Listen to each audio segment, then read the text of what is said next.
Vocês imaginam, olha a situação, gente. Nossa, Meu professor tinha falado um dia que estava forçando uma atividade de mesa. Aí na sala, geralmente eu sempre falo, eu gosto de 5 forçando. Aqui, eu falei, olhando. Chegou uma hora que isso me foi engraçado que eu não queria fazer mais. Aí, aqui, olhando.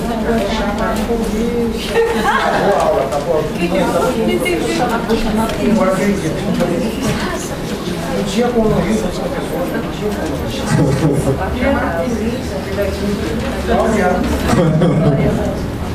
Ele surpreende a gente, né? Esse do contente também é muito bom. Bom, gente, como eu falei mais cedo, o ecoico não é o comportamento verbal que a gente usa quando adulto com muita frequência, apesar de usar. Que a gente usa ainda, né? Alguém fala assim pra gente: fulano, você tem que fazer isso, isso e aquilo. E você fala baixinho: tem que fazer isso, isso e aquilo. Então a gente usa o ecoico ainda. Mas para as crianças ele é fundamental, porque sem o ecoico você não aprende a falar. Então a primeira coisa que você precisa é de alguma forma fazer com que a criança fale. E mais importante inicialmente é fazer com que a criança pelo menos imita sons, porque às vezes nem sons é limite. É melhor um né, do que nada, tá? Então tem um procedimento que chama parear sons com reforçadores, principalmente condicionamento clássico, para tentar fazer que a criança fale mais. Então o que você vai fazer? Esse procedimento funciona melhor com cócegas e carinhos e brincadeiras, ok? Então idealmente a criança tem que responder bem a esse tipo de estímulo.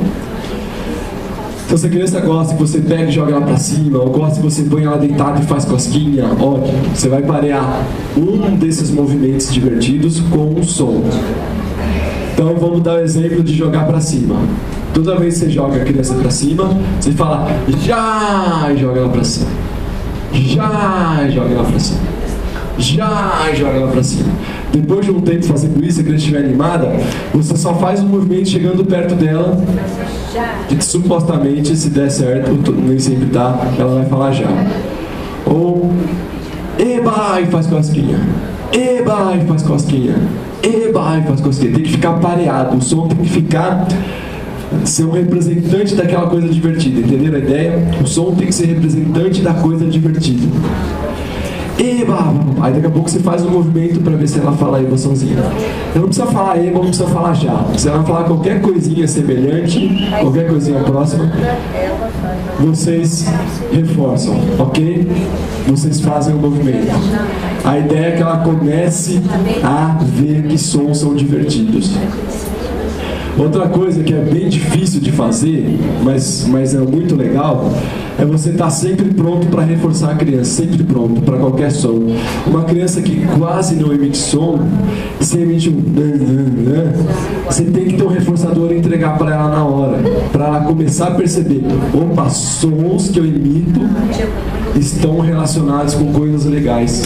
Você começa a aumentar a frequência de qualquer som, Então você está ali preparado para o reforçador. Tem que estar 100% olho de águia, mas ajuda muito no desenvolvimento de sons quando a criança não emite nenhum, tá? Então esses dois são bem legais, tanto esse de reforçar qualquer som, quanto parear sons com reforçadores. São programas muito fáceis de fazer e que ajudam bastante no desenvolvimento inicial da fala, ok?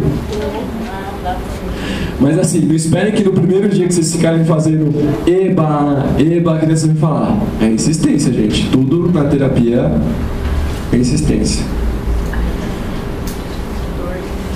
Aí, mandos. Todo mundo lembra o que é mando?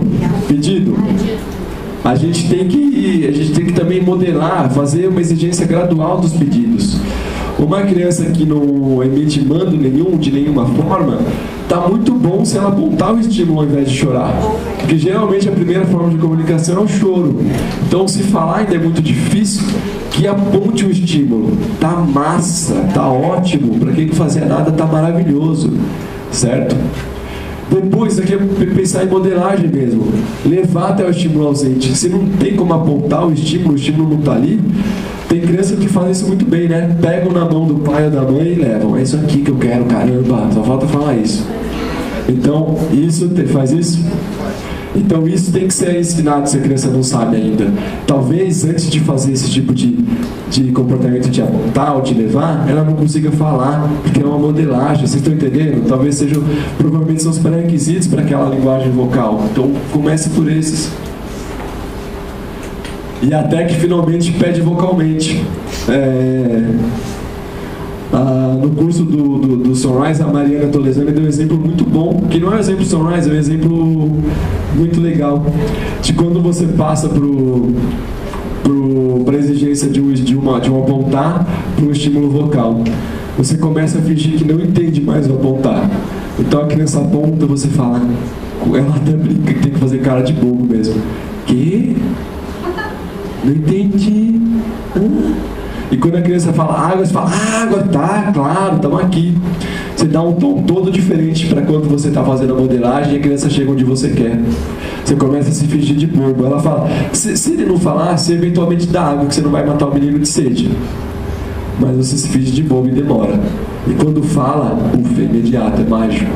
A ideia desses estímulos, de reforçar qualquer som, de fazer essa modelagem, de fazer o condicionamento de sons com cócegas, é mostrar para a criança que sons são legais.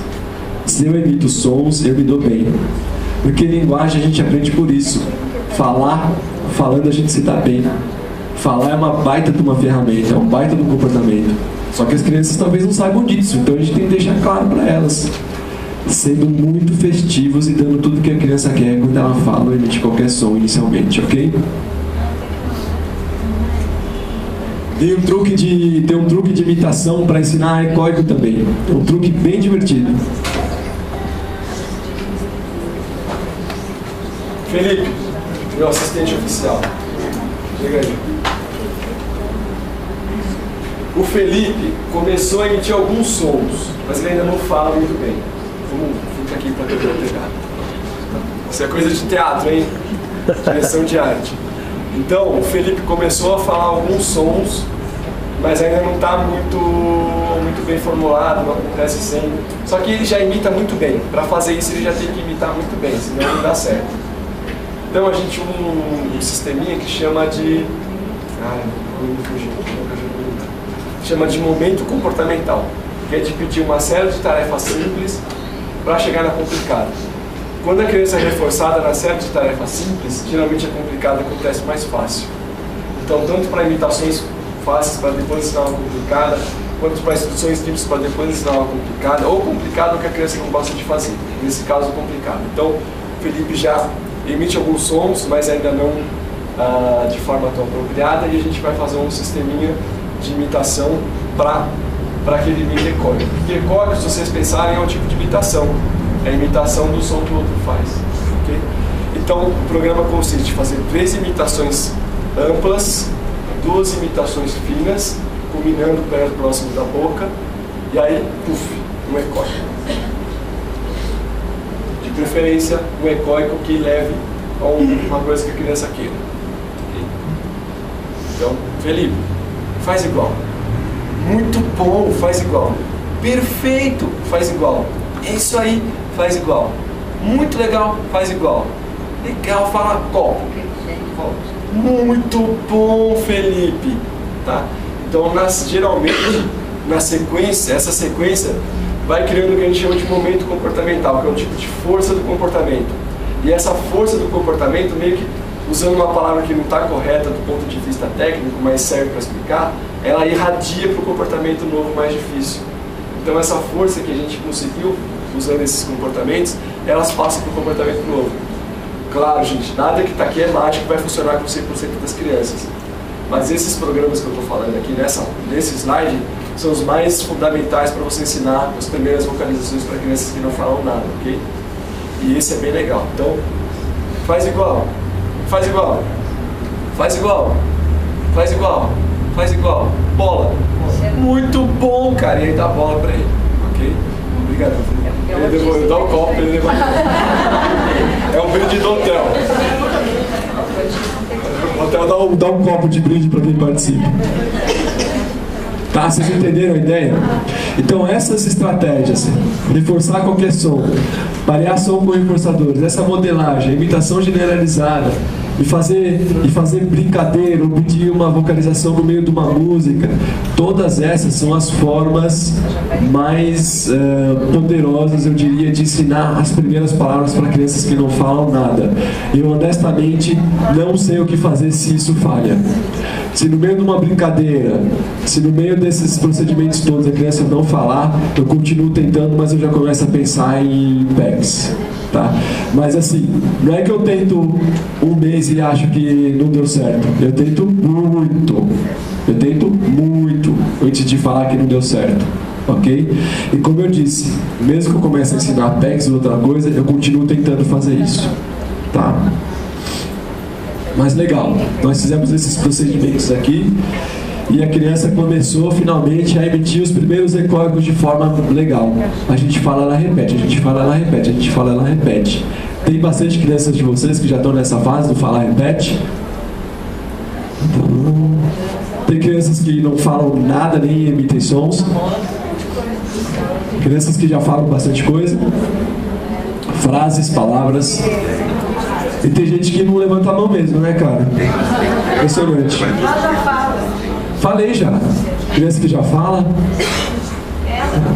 Quanto que consegue descobrir se é Asperger ou não? Por exemplo, no caso do meu sobrinho, ele não olhava, mas foi tudo muito rápido. Quando começou a água fome e ela sai com ele, foi crescendo tudo muito rápido. Aí tá com aquela suspeita de ser Asperger, mas quando que sabe se é ela que vai falar? Ela quem? No caso, a fono? Mais fácil um psiquiatra ou um neuro especializado falar. Ou um psiquiatra especializado, um pediatra especializado. Mas, geralmente o Asperger, assim, dizendo em palavras muito simples, tem as mesmas características do autismo, com exceção do déficit na linguagem. Ele fala tudinho, assim, mecânico, mas tudo que ensina ele vai aprendendo. Pode ser um autista de alto funcionamento, não necessariamente um Asperger. Precisa de uma avaliação minuciosa. Tá? Vocês entenderam todas essas coisas, esses programas aqui? Esses são os mais básicos que eu conheço, gente. Se tiver coisa mais nova, eu preciso aprender ainda. Bom, legal. Então a criança já tem um certo nível de ecóico. A gente começa o primeiro programa de fato para aumentar o repertório vocal. Depois dos ecóicos, claro, é o ecóico para mando. Por que a gente chama de ecóico para mando? Nosso objetivo é ensinar mando e o ecóico inicialmente é a dica que a gente dá para a criança aprender. Tá? Então, para dar certo, a gente tem que ter de fato um estímulo que seja verdadeiramente reforçador. Porque se o mando envolve a criança pedir o que ela quer, obviamente a gente tem que usar o que ela quer para ensinar mando. Não adianta tentar ensinar mando de carrinho se ela não gosta de carrinho. Ou ensinar mando de biscoito se ela não gosta de biscoito. Tem que ser o que ela quer. O que ela quer mesmo. Tá?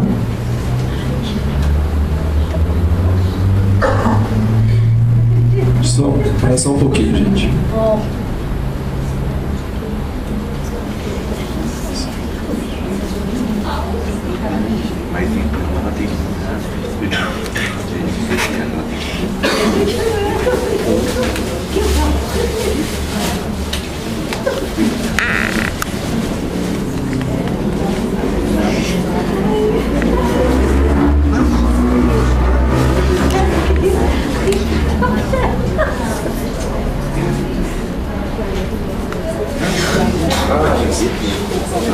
Lembrei onde está.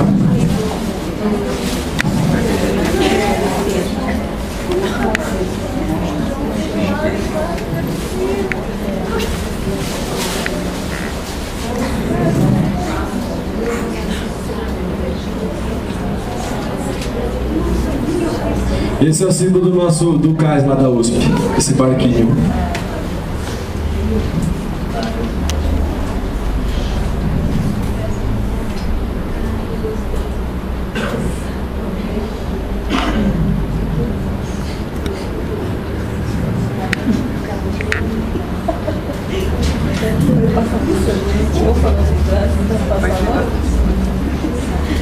quero ensinar para vocês um jeito bem fácil de descobrir reforçadores para as crianças, tá?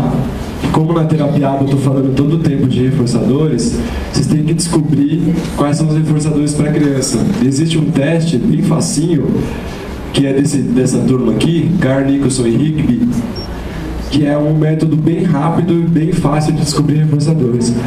O Rigby esteve no Brasil em janeiro agora e deu esse curso pra gente e é muito legal mesmo, tá?